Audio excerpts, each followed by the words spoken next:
Beneath the ashes of war lie stories never meant to surface. Fragments locked in forgotten archives, whispered only in corridors where the light cannot reach. These are not the tales carved into monuments, but the shadows cast behind them. Missions erased, technologies abandoned, and men who vanished without names. Each page carries a weight of silence, a warning etched in ink and fire. Tonight, those sealed doors open, and what lingers beyond is not triumph, but unease. The story of the vanished convoys to Murmansk has long been framed as a brutal but straightforward naval tragedy. Ships and sailors swallowed by the Arctic, undone by German U-boats, Luftwaffe bombers, and the merciless weather. Yet beneath the official reports and sanitized after-action summaries lies a darker thread, hinted at only in fragments: intercepted signals, deleted war diaries, and files buried deep in Admiralty storage that point toward a more coordinated and more deliberate disappearance than history has been allowed to record. In the spring and summer of 1942, the Allies intensified their efforts to send supplies to the Soviet Union. These convoys, coded PQ, outbound to Russia, and QP, returning to Britain, were lifelines. Thousands of tons of aircraft, tanks, munitions, and fuel bound for Arkhangelsk and Murmansk. Convoy PQ-17, which sailed from Hvalfjörður, Iceland on 27 June 1942, would become infamous. Of its 35 merchant ships, only 11 arrived. Official records blame the carnage on German submarines and aircraft operating out of occupied Norway, supported by the threat of the battleship Tirpitz. Yet buried in a September 1946 Royal Navy Signals Intelligence debrief are references to an operation codenamed Eisenfaller, Iron Trap. According to these documents, Eisenfaller was not simply a deployment of wolf packs. It was a coordinated deception campaign using falsified radio traffic and new detection equipment. The Kriegsmarine, working in concert with cryptographic units in Kiel, allegedly developed a short-lived magnetic anomaly detection device that could identify large, metallic signatures in convoys moving under heavy cloud cover. Allied after-action reports describe merchant captains steering into safe corridors based on Admiralty routing instructions. Yet recently declassified Bletchley Park transcripts suggest those routes had been fed to London by double agents operating under the Abwehr's Lohengrin network. Ships were, in essence, being funneled into killing zones. One figure looms large in these fragments: Kapitänleutnant Heinrich Topp of U-552, a veteran commander with extensive patrols in the North Atlantic. A decrypted message from July 1942, partially redacted but preserved in the HW-16-120 file set, describes his perfect alignment with convoy routes, achieved with assistance from Norden. Historians long assumed Norden referred to weather intelligence from Norway. Yet a marginal note by a British cryptanalyst suggests Norden was a Swedish naval liaison. Stockholm, officially neutral but economically entangled with Germany, maintained radio outposts in Luleå and Gotland, both capable of triangulating Arctic transmissions. The implication is explosive, that Swedish officers provided navigational intelligence to the Kriegsmarine, quietly ensuring the convoy's destruction while preserving neutrality in the public eye. The losses of PQ-17 were catastrophic, but more troubling are the whispered accounts of an entire shadow convoy that never appeared in official ledgers. Soviet archive RGA VMF 2932 contains a memorandum dated 18th July 1942 from Admiral Golovko of the Northern Fleet, referencing convoy PQ-19 1-2, a shipment of 12 freighters diverted north of Bear Island. The memorandum notes, no further contact established after departure from Iceland. Western archives make no mention of such a convoy. A retired Soviet signals officer interviewed in 1978 claimed the freighters carried Lend-Lease aircraft, spares and radar equipment earmarked for Murmansk air defenses. If true, their disappearance, without wreckage, distress signals, or survivor reports, remains unaccounted for. Further weight is added by testimony uncovered in 1993 when fragments of the Royal Navy's Ultra program were declassified. Among them, a communication stamped Most Secret dated 4th of July 1942, addressed to Admiral Sir Dudley Pound, warns of compromise in northern convoys, suspected source external to Admiralty. Pound's marginalia is curt. If confirmed, must never surface. Within a week, PQ-17 had been scattered and massacred. Official history later blamed Pound's order to disperse, but these documents suggest the First Sea Lord was responding to intelligence that his convoys were already compromised from within. Survivors spoke of ships vanishing in heavy fog, struck not by torpedoes, but by sudden detonations beneath their hulls. Naval engineers reviewing wreck reports noted anomalous blast patterns, inconsistent with conventional torpedoes. Post-war German technical interrogations, preserved in WO-218 3341, mention a weapon tested under Eisenfahler, an infrasonic detonator designed to trigger explosives based on hull resonance. No prototypes survived the war, and German officers denied operational deployment. Yet the peculiar consistency of unexplained sinkings in mid-1942 convoys suggests otherwise. By the war's end, Murmansk had endured, battered but intact, and the convoys continued under ever heavier escort. But the story of the ghost convoys remained half buried. In 1953, during NATO's early Cold War years, an internal memorandum from the Psychological Strategy Board referenced Eisenfahler methodology as an example of Soviet-style disinformation to be studied. That phrasing is odd. Why link a German naval operation to Cold War psychological warfare unless the Allies had absorbed and repurposed its lessons? Today, the surviving families of PQ-17 and the alleged PQ-1912 remain without closure.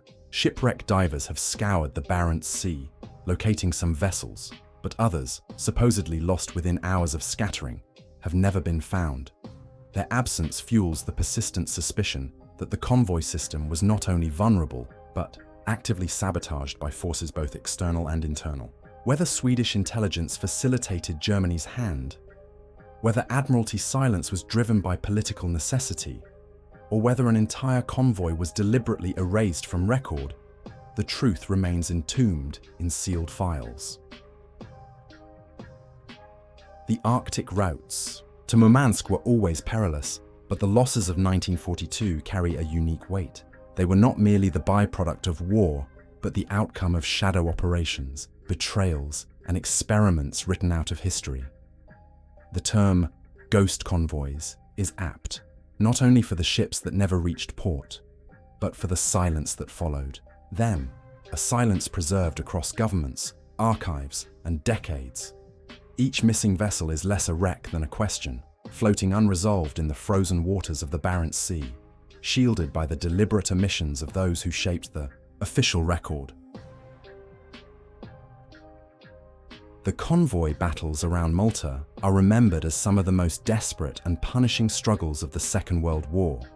In June 1942, two convoys, codenamed Harpoon from Gibraltar and Vigorous from Alexandria, were launched simultaneously in a bid to relieve the starving island fortress. The Axis response was overwhelming, with Italian torpedo bombers, German Ju-88s, and surface units of the Regia Marina converging on the vulnerable merchant ships. The official narrative holds that losses were immense, yet predictable. 6 out of Harpoon's 7 merchantmen sunk or crippled, with a handful limping into Malta. Survivors were accounted for, prisoners were exchanged, and the war moved forward. But scattered, classified files suggest that some prisoners taken during Operation Harpoon were never returned, and that their existence was deliberately buried beneath layers of post-war silence. On 15th of June 1942, as Harpoon fought through the Strait of Sicily, the merchant ship Tannenbaugh was disabled by Italian SM-79 torpedo bombers and later scuttled by HMS Bedouin.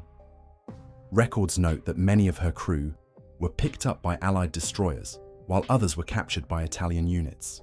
In a report by Supermarina, the Italian Naval Command, preserved in Archivio Centrale dello Stato, Rome, there is a peculiar reference to an unlisted prisoner transfer onto a transport designated Nave Ombre.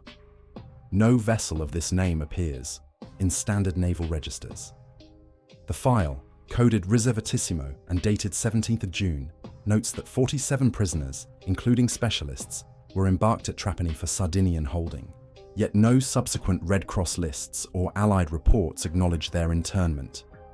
A parallel thread emerges in a 1947 interrogation of former Italian naval signals officer Lieutenant Carlo Benassi, declassified by the US Office of Naval Intelligence.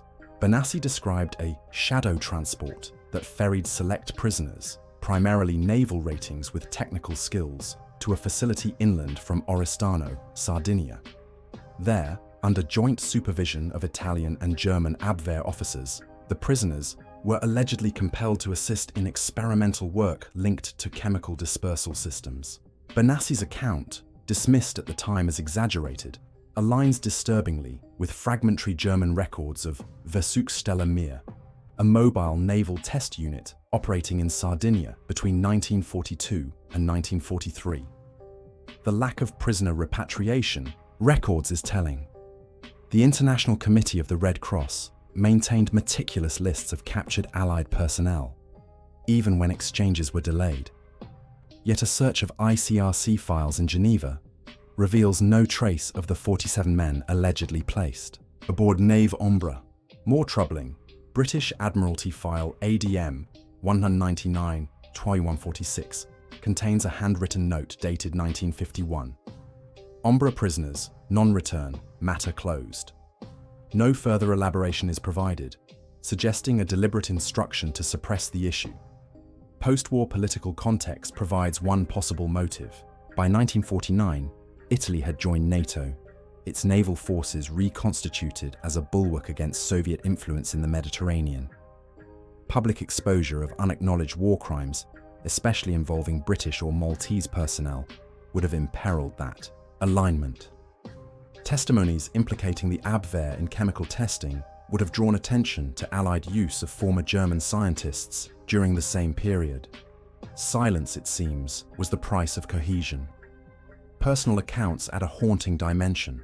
In 1963, a Maltese fisherman reported discovering a bundle of dog tags in a rusted crate along Sardinia's western coast, stamped with British and Canadian names corresponding to Harpoon's merchant crews.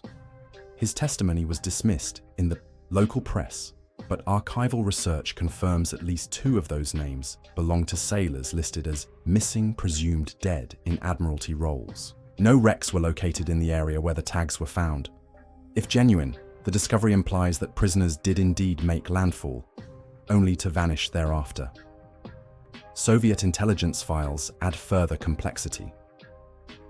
A KGB dossier from 1972 revealed, briefly during the Yeltsin-era declassification window, references Anglo-convicts used in Axis gas research, Sardinia. The language suggests that Moscow had acquired evidence of such experiments, likely through captured German scientists interrogated after 1945. The fact that this evidence was never leveraged in propaganda campaigns, at a time when Cold War rhetoric thrived on exposing Western hypocrisy, suggests that the Soviets considered it a bargaining chip, withheld for future political gain. The nature of the alleged experiments remains unclear.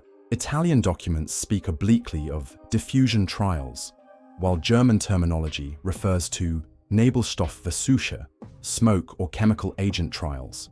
It is possible that Axis units were experimenting with dispersal systems designed for naval or aerial deployment, and that prisoners were used as expendable test subjects. No surviving documentation confirms fatalities, but the absence of repatriation records speaks for itself. Not one of the men allegedly transferred to Nave Ombre reappeared in Allied roles after 1945. In 1999, a joint Anglo-Italian research project into wartime prisoner archives unearthed a sealed folder at the Archivio di Stato in Cagliari. The folder contained correspondence between Supermarina and local prefects in Sardinia, referencing special guests of the Reich. The documents had been deliberately misfiled under agricultural reports. Within weeks, the folder was withdrawn by Italian Ministry of Defense officials, citing national security. No copies were permitted, the incident only deepened suspicions among researchers that the case of the Harpoon prisoners had never been properly closed. Even today, the names of the missing remain etched in Commonwealth war graves registers as lost at sea. Families were told that their relatives perished in sinking ships, their bodies claimed by the Mediterranean. Yet in private correspondence preserved by descendants, some received anonymous letters in the late 1940s claiming otherwise, that their loved ones had been seen alive months after their reported deaths. These letters, unsigned and unverifiable, are easy to dismiss, but taken together with naval archives, intercepted communications, and suppressed testimonies, they sketch the outline of a story that official history has consistently erased. The battle for Malta was one of survival, fought in the glare of Mediterranean skies. Yet beneath the surface, in the shadows of places like Sardinia, a quieter war was waged, one of secrecy, denial, and disappearance. The prisoners of Operation Harpoon were not simply casualties of combat. They were absorbed into a clandestine program that vanished with the Axis collapse, their fates sealed by post-war expedients. The silence surrounding them is not accidental. It is the silence of archives deliberately closed, of files marked matter closed, of families left to mourn in ignorance. Their story lingers, unresolved, in the margins of history, a reminder that in war, the greatest erasures are often not on the battlefield, but in the records that survive it. The destruction of Dresden in February 1945 has become one of the most contested chapters of the Second World War. A firestorm unleashed by Allied bombers that consumed tens of thousands of civilians and obliterated one of Germany's most iconic cities. Yet amid the ruins, fragments of testimony and classified documents point to another, less publicized objective. Beneath the Technical University of Dresden, according to Soviet GRU files and declassified British intelligence reports, lay a facility conducting research on advanced aerodynamic structures, experiments that, if authentic, place the Reich on the edge of technologies far beyond the wartime norm. The bombing itself is well documented. Between 13 and 15 February 1945, waves of RAF Bomber Command Lancasters and US 8th Air Force B-17s reduced Dresden to ash. Official histories frame the raid as part of a campaign to disrupt German communications and morale. Yet, in a British Air Ministry file, AIR 40-2773, there is a memorandum dated January 1945 that specifically mentions targeting research structures located beneath TU Dresden, believed connected with Sonderstab Kammler. Hans Kammler, the SS general notorious for overseeing V-2 rocket production and the secret wonder weapons programs, appears repeatedly in these references. The implication is that Dresden was not merely a cultural target, it concealed laboratories linked to the Reich's last-ditch scientific endeavors. Soviet reports corroborate this.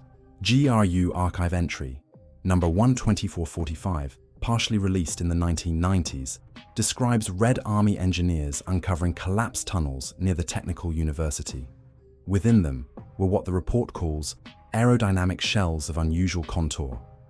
The documents mention fuselage fragments constructed from a lightweight alloy with a surface finish smoother than anything in standard Luftwaffe production.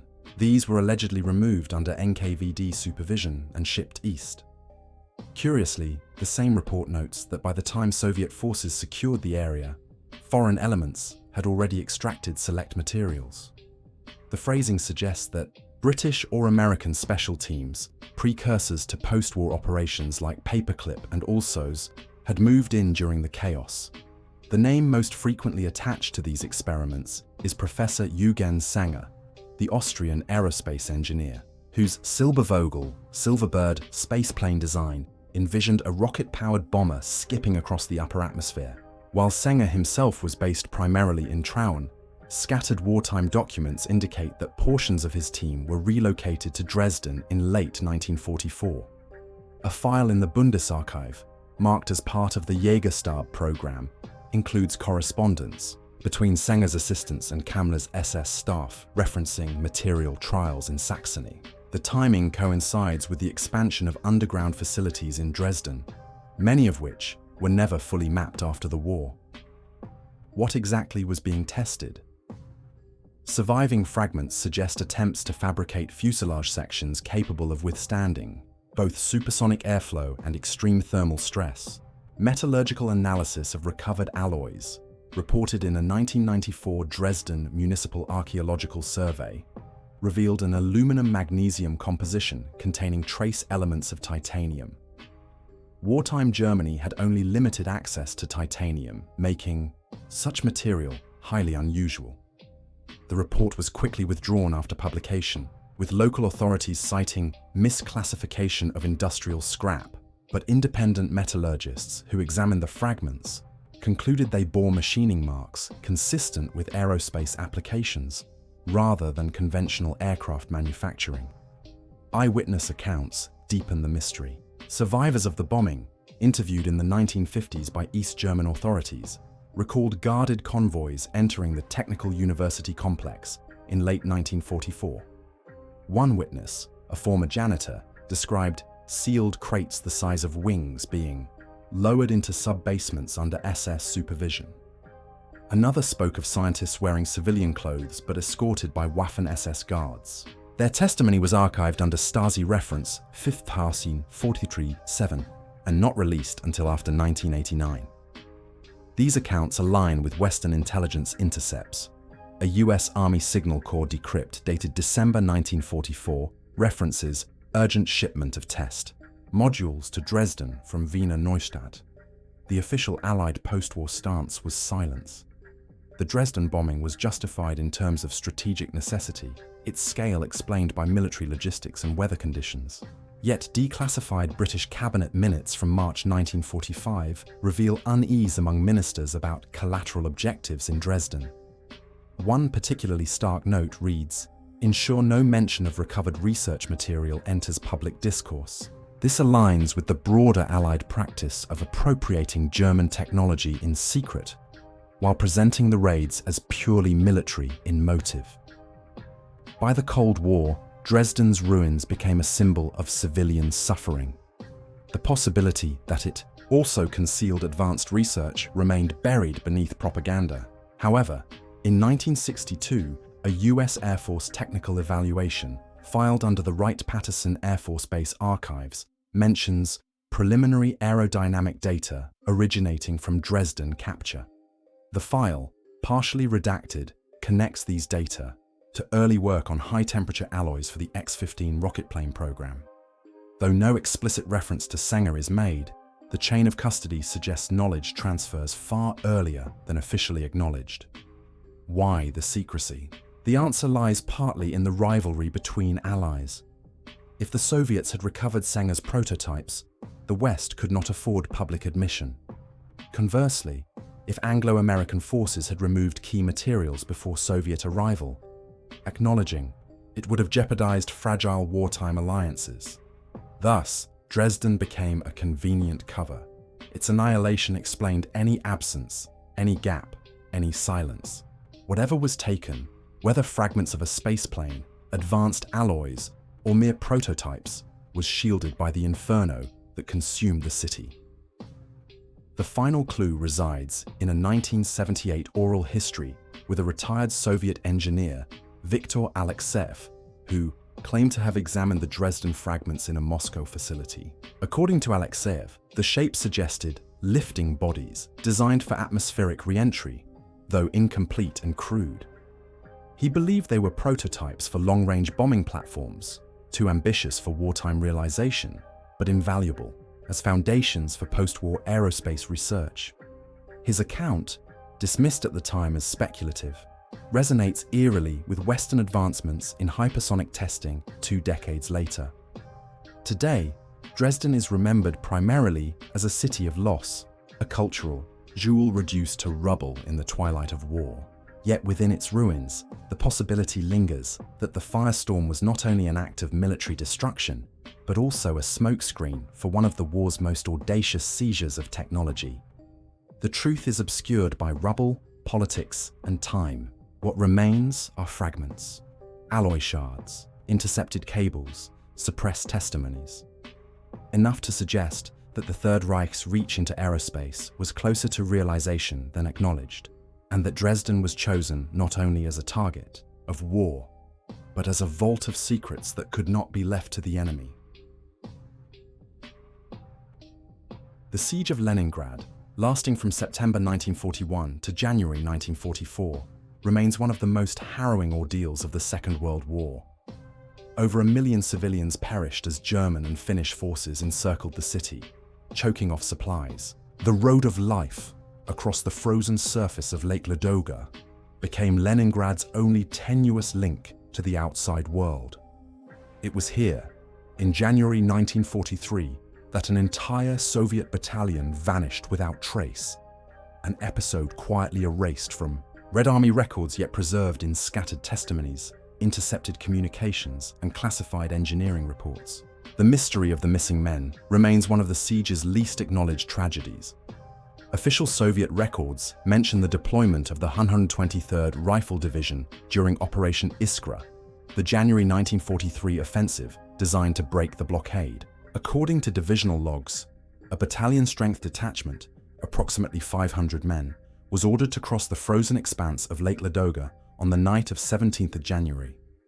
Their mission was straightforward: secure a supply corridor and reinforce bridgeheads against German artillery positions on the southern shore. The order is clear, signed by Divisional Commander Colonel Mikhailov. What followed is not. Within 48 hours, all radio transmissions from the battalion ceased. No survivors returned. When units attempted to retrace their route, they found only shattered ice, scattered weapon fragments, and traces of blood frozen into the snow. No bodies were ever recovered. Red Army after-action reports refer only obliquely to catastrophic ice failures. Yet diaries from nearby villages and fragments of German communications hint at something far more deliberate. Declassified German records from the Bundesarchiv, marked OKH Heereswaffenamt, reference a program codenamed Schneeklaue, Snowclaw. This was an experimental deployment of acoustic mines designed not to target ships, but to fracture ice sheets. The documents describe sound-resonant charges laid beneath the ice of lakes near the front, triggered by the vibrations of marching columns. The concept drew on research by the Kriegsmarine into hull resonance and underwater acoustics, adapted for land warfare. The Lake Ladoga test site is mentioned specifically in a December 1942 memorandum from Army Group North, noting, "Trials scheduled with full cooperation of naval specialists." The weapon itself, according to these files, was rudimentary, but devastating. Charges were embedded within ice layers, fitted with resonance triggers sensitive to rhythmic pressure waves. When a battalion advanced across the frozen surface in step, the vibrations could set off the detonators, collapsing vast sections of ice in seconds. Whether the 123rd Rifle Division's battalion walked into such a trap remains unproven, but eyewitness accounts add chilling detail.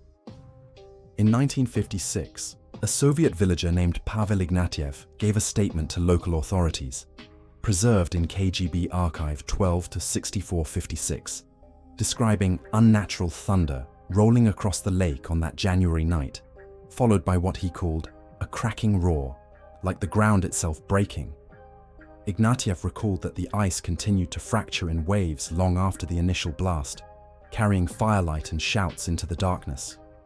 Other villagers described finding charred fragments of Soviet greatcoats frozen into displaced ice weeks later. None of these testimonies made it into published Soviet histories of the siege. The silence was not accidental. Soviet military leadership had reasons to suppress mention of such a weapon. Admitting the existence of Schneeklaue would mean acknowledging that hundreds of men had been lost to a single German technological innovation, an unacceptable humiliation during the years of heroic myth-building after victory. Instead, official histories attributed losses to severe weather and enemy artillery, phrases broad enough to conceal specifics while maintaining morale. Yet Western intelligence quietly took notice. OSS field reports dated May 1945, housed in the US National Archives, summarize captured German engineers describing ice-detonating charges tested near Leningrad. The report notes that prototypes were destroyed before capture, but sketches were found showing cylindrical devices with diaphragm sensors calibrated to specific frequencies. One OSS analyst remarked, "Concept feasible, application potentially devastating against massed troop movements." The matter was forwarded to US Army engineering units, though no evidence suggests the weapons were further developed. Soviet engineers did, however, examine the phenomenon. In 1947, an internal Red Army report labeled Strict Secret, SAMO F 1234, Opens 56, D 789, analyzed resonant detonations on frozen surfaces. The report included equations for ice fracture propagation and recommended altering marching protocols to avoid synchronized steps when crossing frozen bodies of water. The recommendation was never made public, but its presence in technical literature indicates that the incident at Ladoga was acknowledged internally, if not officially. What became of the missing battalion is the most haunting aspect. Unlike conventional battlefield losses, where bodies are retrieved or marked in mass graves, the men of the 123rd Rifle Division simply disappeared beneath the ice. Lake Ladoga, vast and shifting, preserved no remains. Families received standard notification slips. Missing in action, presumed dead. No details were given. In post-war decades, some relatives pressed for clarification, writing to the Ministry of Defense. Their requests were either ignored or answered with vague platitudes about the chaos of siege warfare. Local law on Ladoga's shores still speaks of the night when the lake swallowed an army. Fishermen claim that on certain winters, when the ice groans under stress, one can still hear faint echoes, rhythms like marching boots followed by distant cracks. It is folklore, but rooted in a real absence, the void left by hundreds of men who walked into darkness and were erased from record. Today, historians studying the siege focus rightly on the immense civilian suffering, the starvation, and the brutal resilience of Leningrad. Yet in the classified margins, the disappearance of an entire battalion remains a reminder of the hidden technologies deployed in desperation as the war dragged on. The Germans, experimenting with unorthodox weapons, sought any advantage to break the Soviet will. The Soviets, desperate to maintain unity and morale, erased failures from official memory. Between these silences lies the truth, that war devours not only lives, but also histories, consigning both to the depths, whether beneath, rubble, archives, or the frozen waters of Lake Ladoga. In the early years of the Cold War, as Europe's ruins hardened into the front lines of a new ideological struggle, Western intelligence services undertook operations to seize what remained of the Third Reich's military and scientific archives. These missions were officially explained as efforts to prevent sensitive information from falling into Soviet hands, but classified memoranda and scattered testimonies suggest that something more was at stake. A covert hunt for specific files linked to SS General Hans Kammler's secret weapons programs, documents that were quietly absorbed into NATO's foundations and subsequently erased from public record.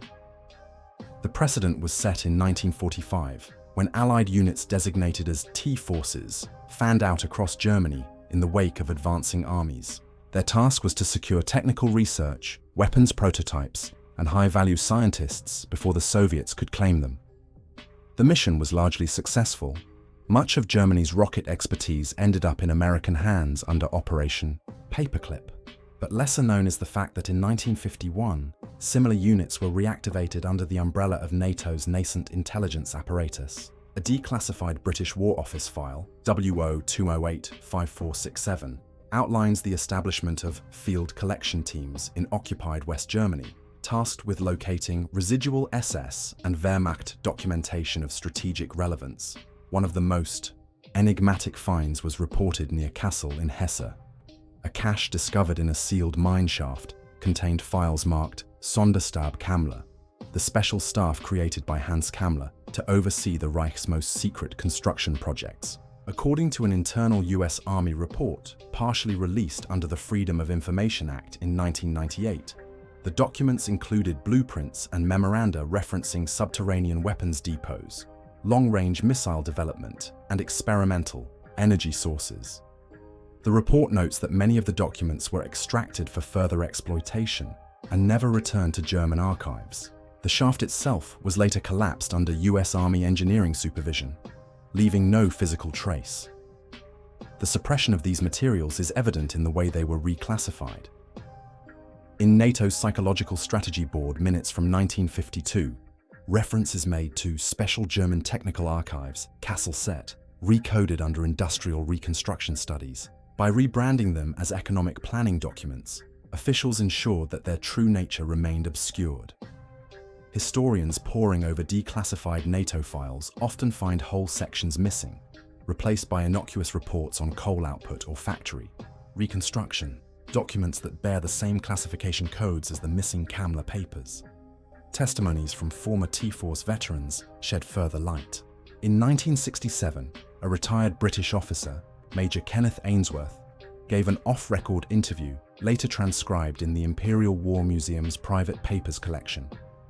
He described files bound in grey SS folders, thicker than a man's fist, stamped Geheime Reichssache, which were removed by American officers and flown directly to Washington.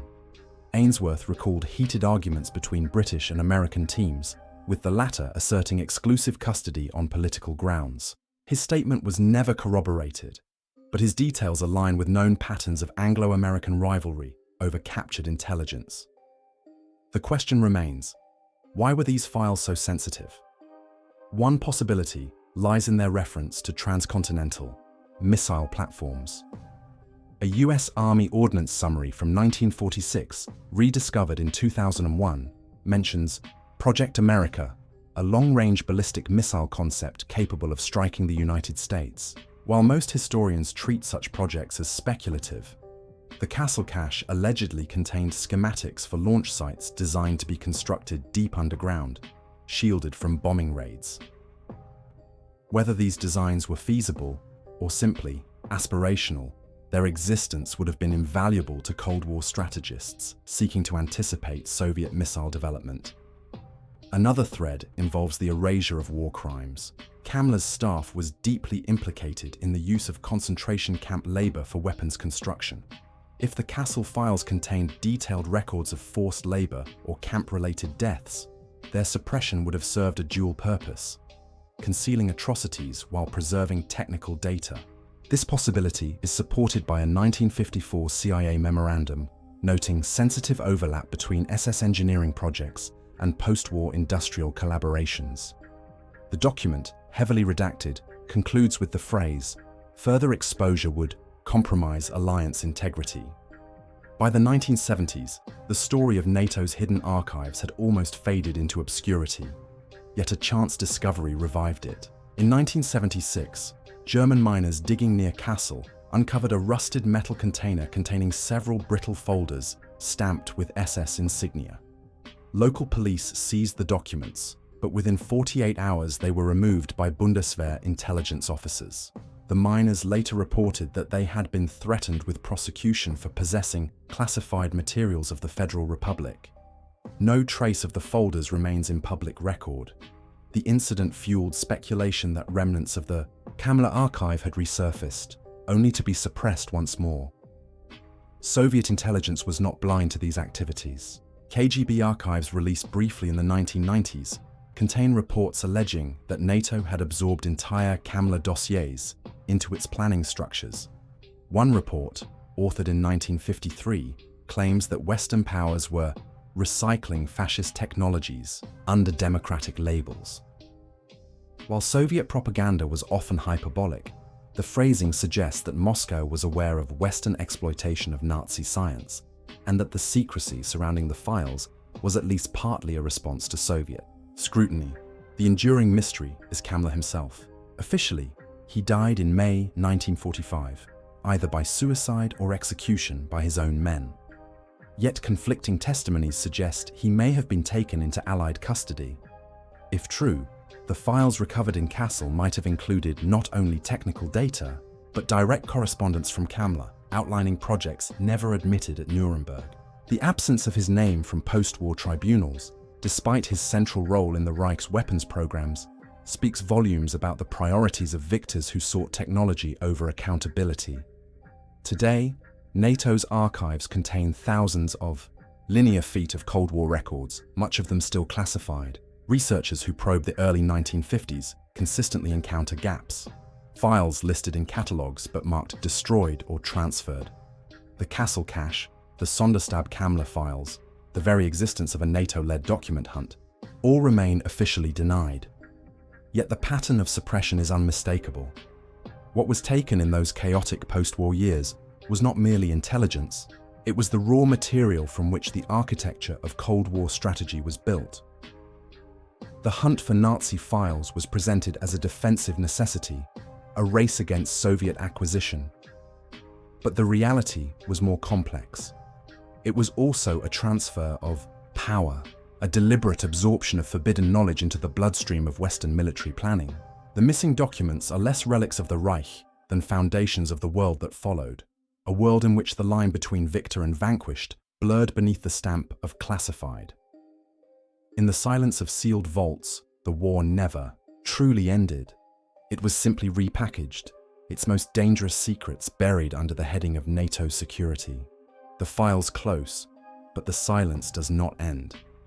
In every sealed vault, in every map with names scratched away, the unanswered questions remain, heavier than the truths revealed. Shadows move where records should stand, and the past refuses to rest, reshaping itself with every fragment uncovered.